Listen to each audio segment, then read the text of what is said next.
चौथा अध्याय प्रारंभ। अब ऋषि ने आगे कहना प्रारंभ किया। जब दुरात्मा दानव महिषासुर तथा उसकी राक्षसी सेना का ध्वंस देवी के हाथों से हो गया, तब इंद्रादि देवता भूमि पर मस्तक टेककर देवी दुर्गा की स्तुति करने लगे। हर्ष तिरेक के कारण उनके सुंदर अंगों में रोमांच हो रहा था। देवताओं ने कहा, आपका स्वरूप ही सब देवों की शक्ति है। अपनी शक्ति से आपने समस्त विश्व को व्याप्त कर रखा है। आप सभी देवों तथा महर्षियों के द्वारा अत्यंत पूजनीय हैं। आप हम सबों का कल्याण करें। जिन देवी के अतुलनीय प्रभाव तथा उनके विक्रम का वर्णन करने में भगवान शेषनाग, ब्रह्मा और शिव जी भी अपने को सर्वथा असमर्थ पाते हैं, वे ही भगवती चंडिका संपूर्ण जगत का पालन एवं अमांगलिक भय के निवारणार्थ उपाय करें।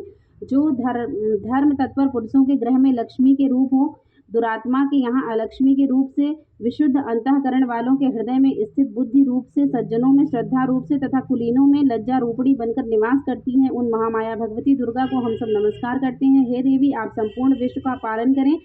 आप इस अचिंतनीय रूप असुरों के विनाशक शौर्य तथा समस्त देवासुरों के सामने उत्पन्न हुए अद्भुत चरित्र का वर्णन नहीं कर सकते। सृष्टि की उत्पत्ति में आप ही कारणभूत हैं। आप में तीनों गुण सत्व, रज और तम विद्यमान है, तथापि आपका संसर्ग दोषों से नहीं होता। आपके महत्व को भगवान विष्णु और शिव जी भी नहीं जान सकते। इस चराचर जगत की उत्पत्ति आपके ही अंश से हुई है। आप ही समस्त प्राणियों के लिए आधार स्वरूप हैं। आप ही एकमात्र सबके लिए मूलभूत अव्याकृता प्रकृति हैं।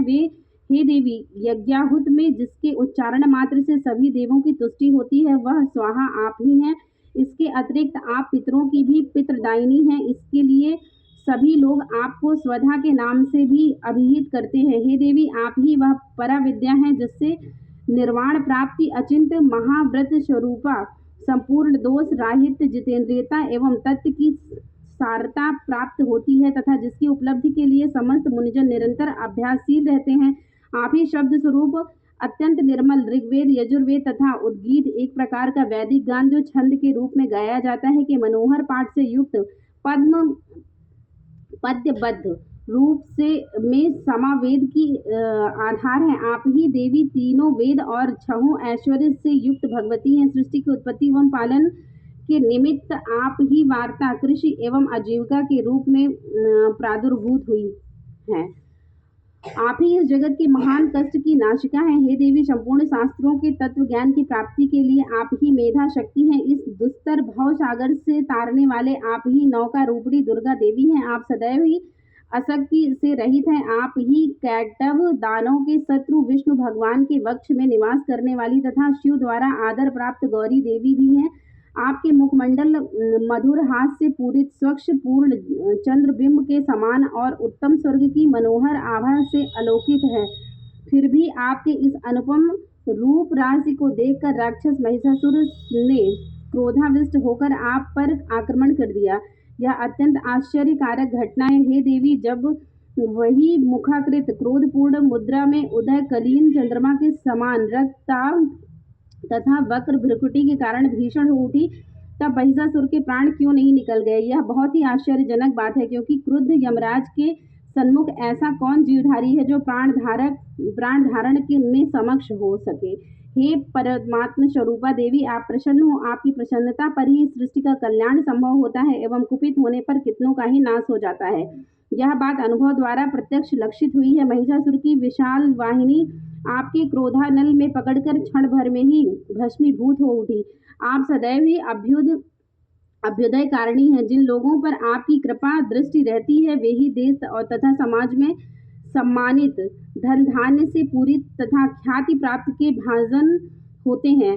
उन लोगों का धर्म कभी शिथिल नहीं होता तथा वे ही अपनी भार्या, पुत्र एवं अनुरचादि के साथ रहकर जगत में धन्य होते हैं। हे देवी, आपकी कृपा कटाक्ष के द्वारा धर्मप्राण लोग श्रद्धान्वित होकर सदैव धर्म कार्य में तल्लीन रहते हैं, जिसके फलस्वरूप उन्हें स्वर्ग लोक की प्राप्ति होती है। इसीलिए निश्चय ही आप त्रिलोक की अभिलषित फल देती हैं। हे माँ दुर्गे, आपके स्मरण मात्र से ही सब जीवों के भय का निवारण होता है। स्वस्थ व्यक्तियों द्वारा आपका ध्यान किए जाने पर आप उन्हें शुभप्रद बुद्धि देती हैं। दुख, दरिद्र और भयहारिणी देवी, आपका चित्त सदैव परोपकार में द्रवित रहता है। आपके समान इस जगत में ऐसा कौन ऐसा दूसरा कौन है, हे देवी, जो दानव नरकगामी बनने के लिए अनंत काल तक दुराचरण करते रहे, उन्हें वध के बहाने स्वर्ग प्राप्ति कराने तथा संसार को सुखी बनाने के हेतु ही आप उनका संहार करती हैं।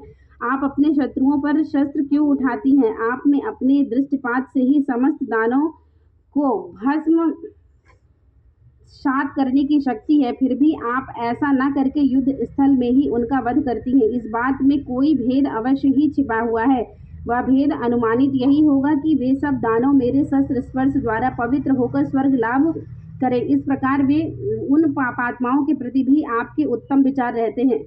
उन राक्षसों की आंखें खड्ग और भयंकर चमचमाहट और त्रिशूल की घनी भूत दीप्त से चकाचौंध हो जाने पर भी प्रकाश रहित नहीं हुई, क्योंकि वे सब आपके आनंदप्रद मुखचंद को निहार रहे थे। हे देवी, आपका शील दुरात्माओं के अनीतिकर व्यवहार का निवारक है। आपका स्वरूप अचिंत और अतुलनीय है। आपकी सूरता देव विजयी दानवों का संहारक है। इस प्रकार आपने सदा ही अपने शत्रुओं पर कृपा दृष्टि रखी है। हे वरदात्री देवी, आपके शौर्य की समानता कहीं भी नहीं हो सकती। शत्रुओं को त्रस्त करने वाला ऐसा मनोरम रूप अत्यंत कहाँ दिखाई पड़ सकता है। हृदय में कोमलता एवं युद्ध स्थल में निष्ठुरता, ये दोनों बातें एक साथ होने का भाव आपके अतिरिक्त त्रैलोक्य में कहीं दिखाई नहीं पड़ता। हे जगदम्बे, शत्रुओं का वध करके आपने उन्हें अमरत्व प्रदान कराया है। उन लोगों द्वारा हम सबों को मिलने वाला त्रास भी दूर किया है, इसलिए हम सभी को आपको नमस्कार है। हे देवी, आप शूल के द्वारा हमारी रक्षा करें। हे अंबिके, आप अपने खड्ग, घंटा ध्वनि और धनुष की टंकार से मेरी रक्षा करें। हे चंडिके, आप चारों दिशाओं पूर्व पश्चिम दक्षिण उत्तर में अपने त्रिशूल को घुमाकर मेरा परित्राण करें। त्रैलोक्य में आपके जो परम मनोहर एवं भीषण रूप में दृष्टिगत हो रहे हैं, उनके द्वारा आप हमारी तथा भूतल की रक्षा करें। हे अंबिके, आपके कर कमलों में शोभित होने वाले खड्ग, शूल, गदा जो भी आयुध हो, उन सभी के द्वारा आप हम सभी का रक्षण करें। तब इसके बाद ऋषि ने कहा, इस तरह जगन्माता को समस्त देवगणों ने समवेत स्वर में का बगीचा में दिव्य पुरुषों ने गंध चंदनाद दिव्य धूपों से सुवास से उन्होंने करते हुए उन देवों से कहा। देवी ने कहा, हे देवगण, तुम लोग मुझसे अपनी इच्छित पदार्थ मांग लो। देवी की ऐसी बात सुनकर देवों ने कहा, हम लोगों को संपूर्ण आकांक्षाएं देवी की कृपा से पूर्ण हो चुकी हैं। अब कुछ भी पाने की चाह नहीं रह गई है। हे परमेश्वरी, आपने हमारे प्रबल शत्रु महिषासुर का वध किया है, फिर भी आप यदि अनुग्रहवश हम लोगों को कुछ देना ही चाहती हैं तो हमारी लालसा है कि जब कर हम सबों को का कष्ट दूर करे। हे प्रसन्न वंदना अंबिके, जो भी कोई इन स्रोतों के द्वारा आपका गुणगान करे, उसे आप धन धान्य एवं स्त्री पुत्रादि से युक्त करे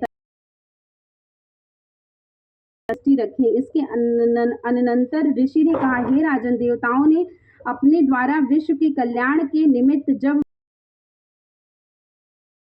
प्रसन्न किया, तब देवी तथास्तु वैसा ही हो कहकर वहीं अंतर्निहित हो गई। हे राजन,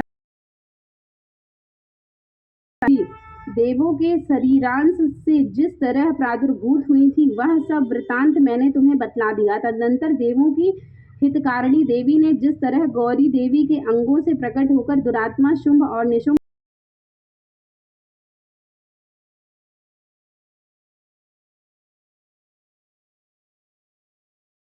बोलो जगत जननी मां अम्बे की जय।